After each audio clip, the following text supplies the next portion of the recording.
Hello there guys, this is Christy Lewis from Dostoevsky in Space.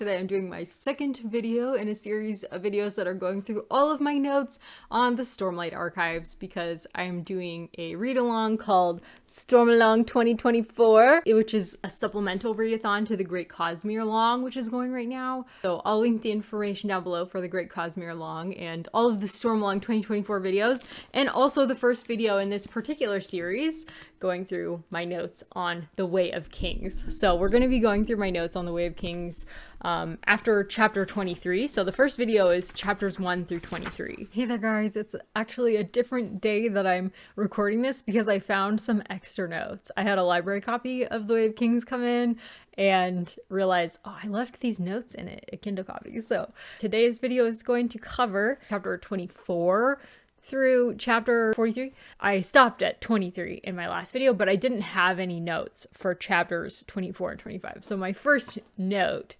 after that is chapter 26. So chapter 26, the stillness. I love going through my notes on a Kindle because it'll tell me which chapter the note's in versus a real book, which it doesn't tell you what chapter you're in. Some books might, but the Way of Kings books do not say what the chapter is at the top or the bottom. Looked at another way, those phantom commands to unify sounded a great deal like what the hierocracy had said when it had tried to conquer the world 5 centuries before. This was such an interesting comment. This is where Dalinar is, I'm assuming he's kind of considering the visions and the things that he's been hearing, where he's being commanded to unite them. And he's comparing it to the hierocracy. And it made me, I wrote a note on it. Is this something that emperors and would-be emperors of history have said? Because I remember talking to Michael about this, Michael Knipp, and he said that Brandon Sanderson seems very critical of organized religion. And that definitely seems to be the case in the Way of Kings. Like, organized religion is he's a bit down on it. It's like a pack of lies. So, yeah, that's why I highlighted it, because I thought, oh, that's really interesting. I bet, is that something that emperors had said, that they were inspired to unite this empire of people because it came to them from God? It's like divine right. So yeah, it happened in history. Okay, next. He felt a sudden stab of powerful revulsion, a sickness so strong that it made him gasp. I love this chapter because it means this is where Dalinar, we never actually see Dalinar enjoying battle, like, until I think we get his backstory. And by then we're like very sympathetic towards Dalinar, right? Because he's trying to change everything in the right direction. But he doesn't enjoy battle when we're seeing him in the first 2 books. But the 3rd book is his book. Dalinar Oathbringer is his book. So we get flashbacks to when he did enjoy battle in that book. But in this book, he doesn't enjoy it. So which is much more sympathetic. Somebody going to war and not enjoying it is a lot more sympathetic than somebody going to war and just having the greatest time killing people. So yeah, I love this chapter because it really... I guess that's just what we see of Dalinar. We see him at an older age when he's wiser, which I think is a common arc for men, honestly. When their hormones are really raging, when they're younger, they make decisions that they sometimes regret when they're older, when their hormones have settled down a little bit, which I think women do the same thing. I mean, I'm not saying that's just a gender-specific thing, but seems like as we get older, we also can be wiser because we can learn from our experience. Not everybody does, but regardless. Anyways, the corpses before him suddenly seemed a horrifying sight. Eyes burned out like spent coals, bodies limp and broken.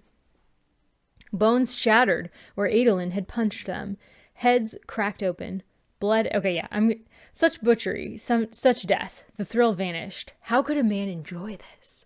Yes, it made me really happy when the thrill vanished for Dalinar.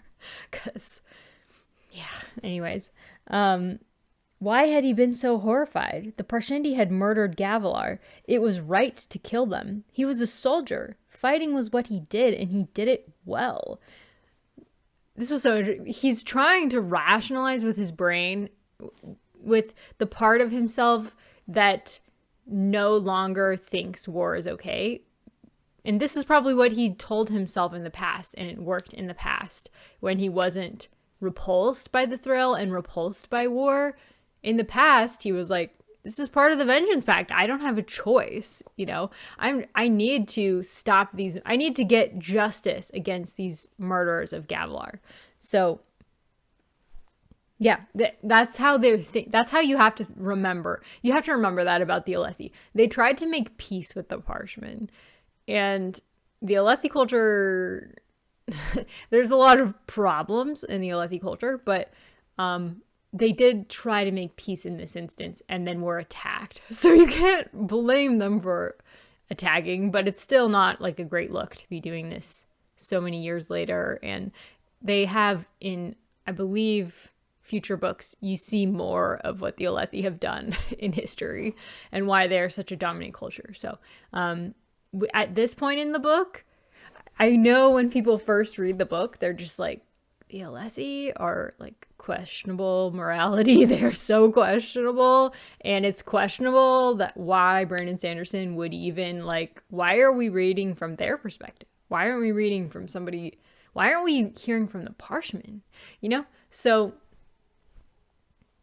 there are clues in book 1 about the future that he's going to do. Like one of the chapter names, I don't want to spoil anything, but there's one chapter, I think, that's called Eshonai later in book 1. So that when you're rereading it, it's kind of like, I did not remember that there's a chapter called Eshonai. That's important. That's important for later, and it's important for your understanding of the series as a whole. So don't give up yet if you're at this point in Way of Kings and you're thinking, is this author like actually thinking we're going to be on the Alethi side of this battle? Because Alethi culture, I think, really does get under people's skins, and people think it's very questionable for Brandon Sanderson to write the series from their perspective. But nuance is coming. Nuance is on the way. But still, most of the books are written still from the Alethi point of view. So, you know, I guess if you really hate the Alethi point of view, even, and you're just like, that's gonna destroy my enjoyment of the book, maybe it isn't for you. But if you're interested in redemption arcs, which I think Brandon Sanderson does very well and very frequently, then I think stick with it. But anyways, the sick feeling returned. Yep. He tries to overcome sick feeling, can't do it. Life before death. What was that voice? My note on here was screaming. He's so close. I really can't say anything about what this is because until later in the book, you don't know what this whole life before death business is. But Dalinar is hearing it. Keep it in mind. It's important. Okay. Next highlight. Right now, he was needed. His men were fighting and dying, and this was not a time for regret or second guessing. So he's telling himself, I've gotten myself into the battle now. I have no choice. He's trying to like amp himself up and finish this battle. You know, men are relying on him. They're going to be dying for, you know, because of his choices right now if he doesn't go back and fight. So he charged into battle to kill for his men. That was not what the Radiants had fought for, but at least it was something. So that's where he eventually pulls himself together and says, even if I don't agree with this war anymore, even if I don't agree with the fighting, even if I'm questioning everything I've ever believed in, right now people are relying on me. And I think that that's something probably soldiers have to deal with. And there's a reason why the military, I think, is so intense about following orders and like beating down any sense of individuality and freedom of choice, is because once you've made this commitment, people's lives are on the line and you have to carry through your orders, basically. So that's, I feel like, a really accurate representation of what military life feels like. That's my opinion. Struggling to find meaning in killing living beings for the sake of riches and glory. He's not, oh, this is my note. He's not even battling for Gavilar in this case, just to get rich. And he only has to kill for his men because he brought them there. So I guess I wasn't buying it. My note on here is basically like, you got yourself here and you did it for riches. You're literally killing so that you can win a gem heart. You're not even doing this for the Vengeance Pact. So your whole idea of like, I have no choice. It's the Vengeance Pact. I have to kill Gavilar's killers. Like, I don't know. I feel like that's probably been done for one thing. But, I mean, yeah. And you haven't even killed the mercenary who did it. But anyways, so yeah. So I was really like not buying it. You brought your men here. So anyways, yeah, I'm not buying it. He'd gone to battle dozens, perhaps hundreds of times. Never before had he felt as he had this day. So that's why I guess we spend a lot of time on this scene in his head, feeling what he's feeling, because this is the first time he's really felt that, where he was like, I can't kill anymore without this sense of revulsion. Like the thrill has abandoned me. So, that revulsion had distracted him and could have gotten him killed. Battle was no time for reflection. You had to keep your mind on what you were doing. The thrill had seemed subdued the entire battle, and he hadn't fought nearly as well as he once had. This battle should have brought him clarity. Instead, his trouble seemed magnified. Right, he did this battle against his better judgment because people, his men, like his son, were pushing him into it and saying, we need to do this. We need to show people that you aren't a coward, that you haven't lost it, you know, whatever drives you to be so amazing at battle. Like Alethi culture and people who are steeped in Alethi culture is the reason why he is battling this battle right now. Yeah. Okay, and then and then the battle, he was thinking this should give me clarity, and it didn't give him clarity, because in the past, battle was where he found his clarity. It was where he found his meaning and purpose. He was like an incredible war hero for the Alethi. So, okay, next. The highlight, that Shardbearer hadn't been here during the battle itself. Why come now? Had he arrived too late? Yeah, so a Shardbearer comes at the end of the battle, and he's like, why would you save your Shardbearer? Why didn't he come out right away? So he's starting to question the Parshendi tactics, the Parshendi war tactics, which is a really important thing that will be doubled down on in Words of Radiance. So, but he's just hinting at it here. There's always hints where Brandon Sanderson's like brain is, where his forward momentum is taking us, but it's just in hints, and sometimes it's hard to tell. You know, I mean, he's just such a good plotter, but this is one of those hints where it's like, what are the Parshendi really doing? Like, their war tactics, like, do not make sense. And that continues on in book 1. It continues to not make sense. Chapter 27, Chasm Duty. Wants to run us ragged during our only free time, just so he can feel important. Sent us to carry rocks to show us he could shove us around.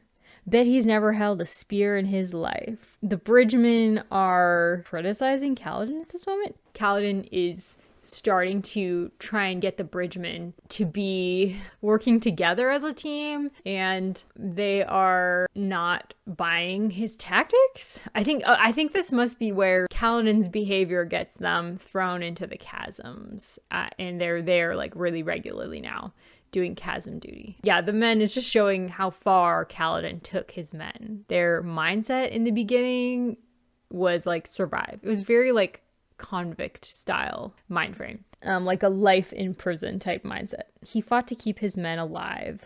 He's trying to whip them into shape. He's working on saving them. Okay, next. Perhaps you should challenge Shardbearer. It was Rock talking, that's why it's kind of broken. Perhaps you should challenge Shardbearer. You could become Bright Lord. And Kaladin says, I don't want to become a Bright Lord. Perhaps more harshly than he should have. The other two jumped. Besides, he added, looking away from them, I tried that once. Kaladin has gotten 2 of the men, I think it's Teft and Rock, to come with him and start kind of distilling there's like a weed, a kind of sap that they're trying to pull out of a plant. It's a healing type plant, and he's gotten them to agree finally to help him so that they can sell it. Knobweed sap, that's what it is. They're going to sell it to an apothecary so that he can make enough money to buy food for the bridgemen who are wounded so that he can keep them alive. So he's finally got 2 of them on his side, and he's opening up just a little bit about his past. We are also learning about his past. He's opening up to the readers as well here, because we don't know yet what's been happening yet at this point in the book in his past. So that was an exciting thing to follow. I remember, I think Kaladin's arc is why I just rushed through these books the first time I read them, because I was like, I have to know, why is Kaladin like this? Okay, so storm off. 7 years after I first read this book, this still cracks me up that people use storming for the swear word. So storm off. Come on, Kaladin thought. Remember why we live. Remember warmth. Remember good food. Remember friends. A song and evenings spent around the hearth. You aren't dead yet. Storm you? If you don't come out. It all suddenly seemed so contrived to Kaladin. The singing was forced, the stew an act of desperation. It was all just an attempt to briefly distract from the pathetic life he had been forced into. So, yeah, Kaladin is trying to bring a semblance of community to his bridgemen, and it's not working yet. He's feeling very discouraged about it, but it's something that he's done before, and he's really good at it, so hang in there. Okay, chapter 20. Oh, and so my note on this was depression, anxiety, self-doubt. We know that Kaladin has depression. Chapter 28, decision. This picture's of a chasm fiend, Dalinar said. Danlin wrote the words. A moment later, the reply came. The book describes this as a picture of a Voidbringer. Danlin frowned, cocking her head. The book is a copy of a text originally written in the years before the Recreants. However, the illustrations are copied from another text, even older. In fact, some think that the picture was drawn only 2 or 3 generations after the heralds departed. So my note, this is where I believe Dalinar is having Danlin, one of Adolin, I think she's one of Adolin's girlfriends, and she is a scribe. So he's having her write to Yasna. I think that's what's happening here. And so on the other end, Yasna they're putting together pieces about the past before there are really written records, because it seems really important and analogous to what they are currently going through, and they also don't understand what they're currently going through. So they're trying to piece together the past, the history of the past, to make sense of their future, because they know that something's wrong and they're heading somewhere that's wrong. So, and Yasna in particular knows that. Okay. So my note was interesting because I was going to say Dalinar has seen... Okay. So I can't continue on with that thought because that would spoil the future. So I won't continue on with that. But it made me think about the future books. So if you've read the future books, you might know what I'm thinking right here. Anytime we're talking about Voidbringers, there are certain things that you cannot avoid thinking about if you've read the future books. But there's a lot too that I don't remember because it's just such an intricate world and story. There's so many twists that it's just like, am I remembering right? I don't even know. There's just so much. There's so much coming. You guys are in for a treat if you haven't read it yet.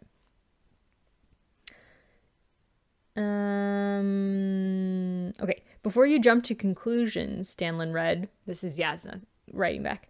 I'm not implying that the Voidbringers were the same thing as Chasm Fiends. I believe that the ancient artist didn't know what a Voidbringer looked like, so she drew the most horrific thing that she knew of. So that's Yasna's theory. But how did the original artist know what a Chasm Fiend looked like? Dalinar thought. We only just discovered the Shattered Blades. Oh, poor, sweet Dalinar does not understand what's happening here. So basically there was a an illustration in a book of a chasm fiend that the author of the book compared it to a chasm fiend. Or compared it to a Voidbringer. So they're piecing together what are these Voidbringers exactly? Okay, next chapter is 32, Side Carry. Oh my gosh, just the name of the chapter, Side Carry. Oh, what a disastrous chapter, am I right? Oh, okay. The fingernails on his hand were slate covered and crystalline. He was a Herdazian then. Oh yeah, so that was marking. I like marking the characteristics of the different people groups so that I can keep track of them. Slate covered and crystalline fingernails mean Herdazian. Very interesting. So Herdazian, that's the one with the cousins, I think. That's like yeah. So anyways, next chapter 33, Cymatics. The Palanaeum was shaped like an inverted pyramid carved down into the rock. It had balcony walkways suspended around its perimeter. I'm also trying to track what things look like so I can visualize it. A lot of times descriptions, I end up skimming when I'm first reading a book, especially one that's this big. And then later I come back to them on like rereads and I'm like, oh, okay. Like I take more time to picture it because I already know that I love the work. So I want to soak in all of the detail. So I thought that was an interesting image of an inverted pyramid carved down into the rock that has balcony walkways suspended around its perimeter. So that is a really cool library and I want to go. I want to go to the Palanaeum. Okay, okay, my last note in here is from like chapter 52, and that's further than my other notes. So I might also go backwards a little bit in my next clip with all the notes because I was using different copies of the book and picking them up at different times and stuff. So I'm going to switch over to my other notes and I will see you on the other side. My next note is in the second interlude after that point. So Axes the Collector, I-5, interlude 5. And then we're going to be going all the way to chapter 52 is the where I'm stopping. So I don't have any notes in 52. It just stops there. So through 51, really. So, okay, let's jump into it. I'm so excited. I'm really loving going through my notes with you guys. So the first quote that I have is, so Axes is sitting in an alleyway and he hears a voice and the voice asks him, "You wouldn't happen to have a spare pair of pants?" The voice is... Axes is saying that he's been beaten, robbed, and left for dead again. The things I do in the name of scholarship, he thought with a sigh. So I thought this was funny because I think scholars really are long-suffering for their subjects. And clearly he is willing to do anything he needs to get his research on Spren. He's researching Spren. So in this case, he's been beaten, robbed, and left for dead. So the things I do in the name of scholarship, that just made me laugh. Okay, next we have, perhaps he drew stares because of his blue nails and crystalline deep eyes. So here is still Axes describing what sets his ethnicity apart from other ethnicities. And I thought that's really interesting. They all have blue nails and crystalline deep blue eyes. I always love what Brandon Sanderson does to separate different people groups. Like the Thalen eyebrows and the Parchendi marbled skin, and in this case, blue fingernails and eyes. Like, it's just fascinating. He really, he takes inspiration from the world we actually do live in, of course, but I think what he comes up with is always really imaginative and inventive. Ooh. So, okay, next, I-6. So this is a Szeth chapter. It has the Szeth symbol up here. I always forget that these symbols tell you who's going to be, the perspective. But, Szeth. Yeah, that's such a Szeth pose. How could these So this was interesting. I marked it because Szeth is starting to question some of his beliefs. He's like, how can these Easterners not walk on stone? There was no soil in their lands. How could they get about without treading on stone? And this is just like so emblematic of somebody, like, I grew up in the religion that I'm still a part of, but it's so like true that when you start meeting people who don't actually believe in your religion, it's like you have these kinds of questions. How can they not walk on stone when, you know, for him, stone is sacred. That's the culture he grew up in. Stone is sacred. But he's like, these foreigners don't really have a choice. They have stone to walk on, and that's what they have. Next is a Shallan chapter, and the quote is, "It means to be twice as certain as someone who is merely arrogant." Oh, arrogant this is what I marked, was the arrogant. The first usage of arrogant. This is so funny because just now, like 20 minutes ago, I was on a live stream of doing Way of Kings Mad Libs, and arrogant was one of the words we used. So yeah. Arrogant means to be twice as certain as someone who is merely arrogant, like regular arrogant, while possessing only 1/10 of the requisite facts. This is so great. Because you see people like this on social media where they're like so sure of their opinion, and like they're so confident and they're so wrong. But you know, that's how people are in general. We say things that are wrong all the time, and then somebody will say something and we'll be like, oh, so I was actually wrong about that. We just have to be kind of forgiving of that. But yeah, you can't believe like 90% of what you hear. So I have to drive to a birthday get together, so I'm going to take you along with me, and we're going to do it in the car while my husband drives.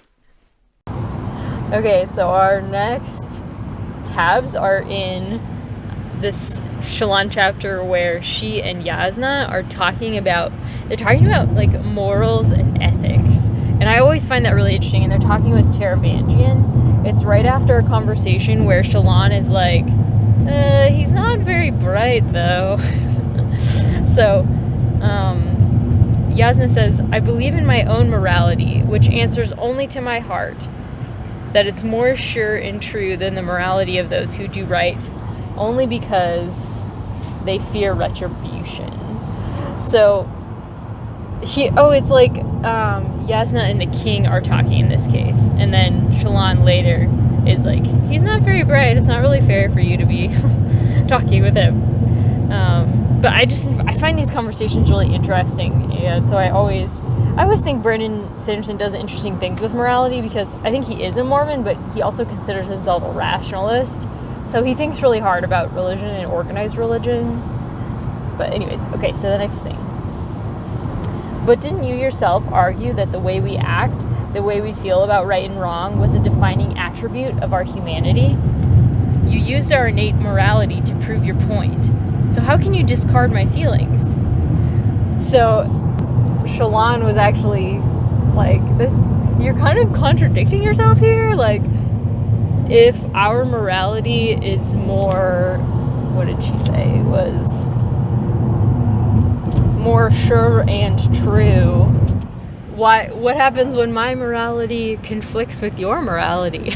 Which is a really good question. Okay, our next is,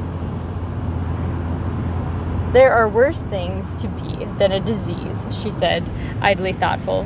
"When you have one, it reminds you that you're alive, makes you fight for what you have. When the disease has run its course, normal, healthy life seems wonderful in comparison." Which is actually true as somebody with chronic illness. It does make regular life that other people take for granted feel like such a gift. But, you know, you can't really compare anybody's lives. I don't know. Because people who don't have my disabilities, you know, they don't have as much free time or relaxation, so. "You were beaten by those soldiers," she says, seeming to grow smaller. "I've gotten back at them. I made one of them trip 3 times today."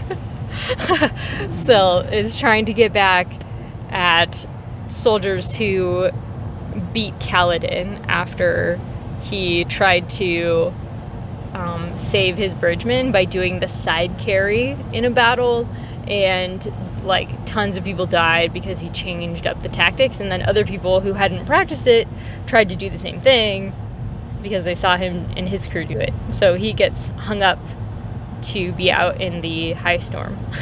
So, but still just always bringing a little bit of levity into it. I just love her. I love how much she is on Kaladin's side.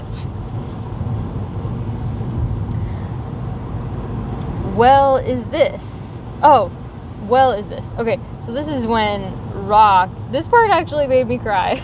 Rock was saying, you know, when you're gone, basically, when you die, Kaladin, we're going to continue doing what you've taught us. We're not going to go back to how we were.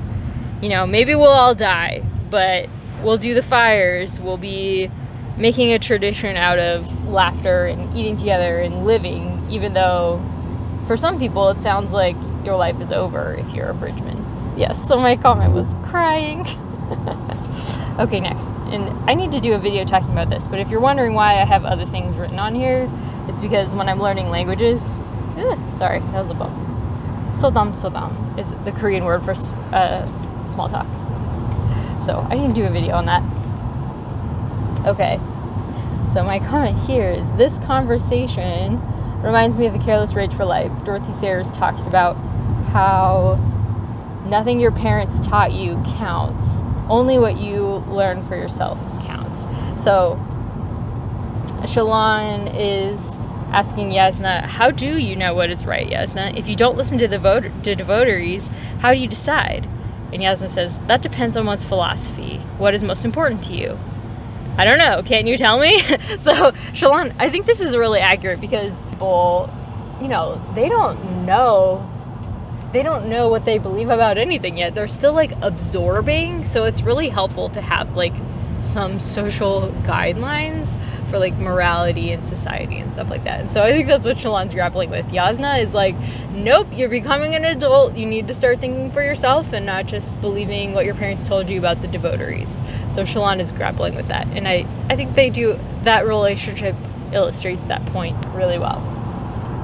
Moving on. So Careless Rage for Life, like I said, that's a biography of Dorothy L. Sayers, where when she's a pastor's kid and then she goes off to school and realizes, dang, all these people are really wonderful and happy and none of them are Christians, you know? So she had to grapple with that. So when we are young, Yasna said, we want simple answers. There is no greater indication of youth, perhaps, than the desire for everything to be as it should, as it has ever been. So yeah, with young people, I remember wanting this too. Like, I just wanted someone to tell me that, like, the news was a good example of it. Like, I just want to know what's going on without spin, basically. And it was really hard for me to, like, find a hard news website that didn't have spin. So that's really tough too when you're young, is trying to figure out everybody's bias when they're sharing the news and stuff like that. Okay, next.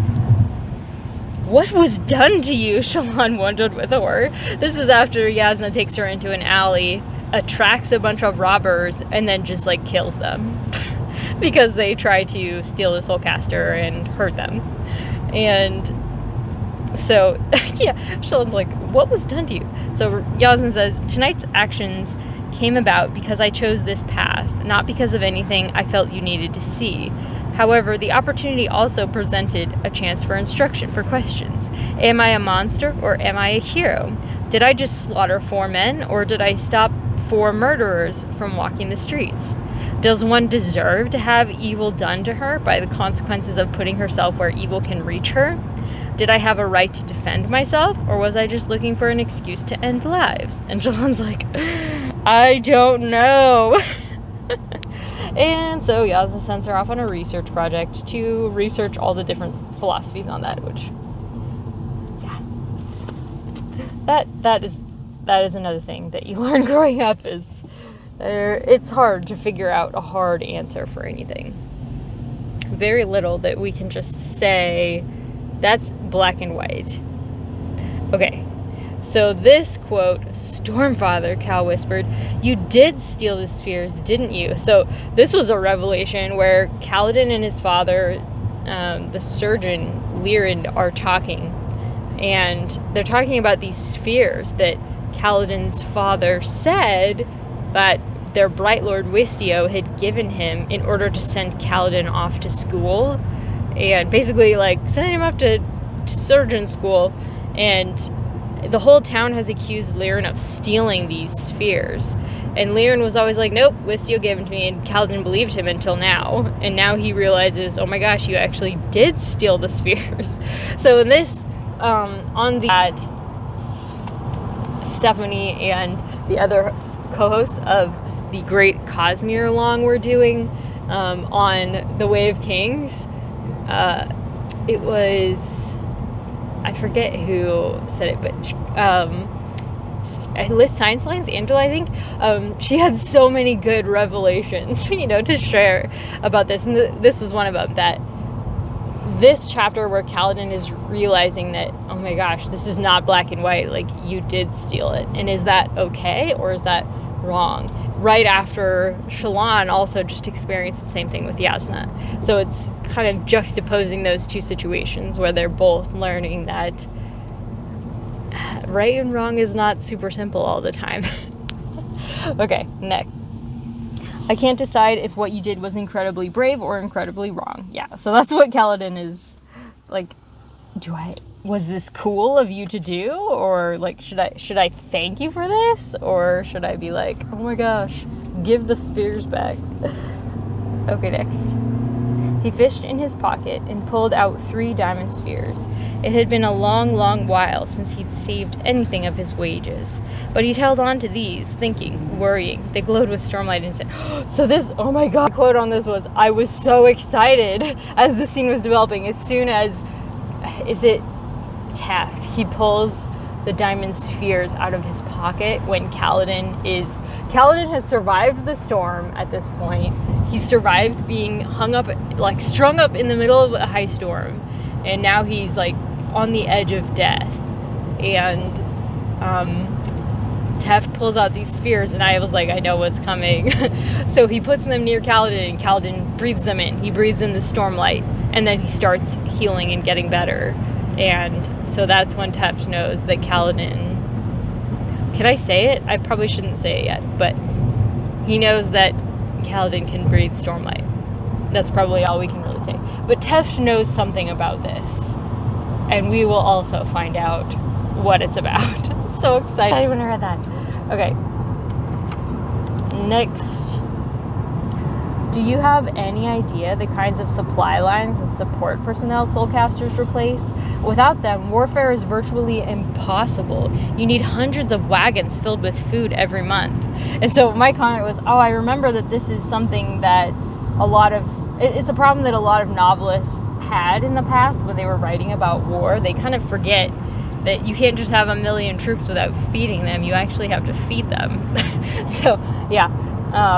Feeding an army, literally.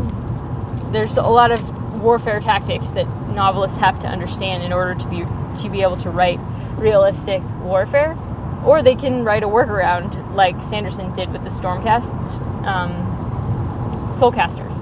But they have to know about it in order to be able to write the soulcaster in there to solve that problem. Okay.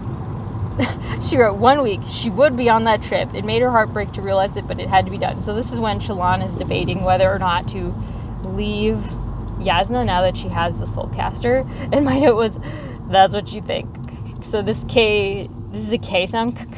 That's the Korean that's like Korean text speak for laughing, like LOL or haha. Okay, next. Their mismanagement under Lamoral was disgraceful. Right, so what happened to Lamoral still seems so appropriate to me. I was writing this. Although, if he had survived, Sanderson probably would have given him a redemption arc, which is probably true. If Lamoral had survived, we would have seen a redemption arc, because Sanderson loves to do that with morally great characters. Give them a redemption arc. But no, he didn't have a chance. He was so rotten that he ended up getting killed. And the system is so rotten. Is that why you didn't accept it, Syl whispered, flitting over and landing on Kaladin's soldiers, the glory, all those months ago? And I was like, what is the glory? I'm like, I need the ebook back from the library so I can look up what is the glory? What is she talking about? I really don't really know. But maybe that's something that they do explain later in the book that I think I marked it. But anyways, I'll get there when we get there. It's not a miracle rock, Kaladin said. It's more of a curse. This conversation made me sad because Kaladin and Rock are talking about...